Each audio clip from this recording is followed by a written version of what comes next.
কবি ডক্টৰ নিৰ্মল প্ৰভা বৰদলৈ। আমাৰ ওচৰতে মাহীদেউৰ ঘৰ।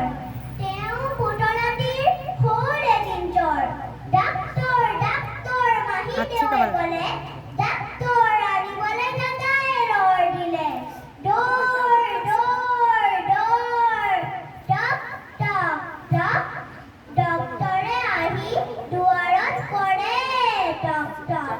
পুতলাই ভয়তে কপে ঠক ঠক।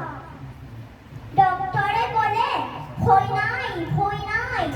এই বুলি লাহেকৈ বেজী এটি দিলে। আইঐ দৰৱ খালে, গাখীৰ খালে, জ্বৰ ভাল হ'ল। হাঁহি হাঁহি পুতলাই খেলিবলৈ গ'ল। ধন্যবাদ।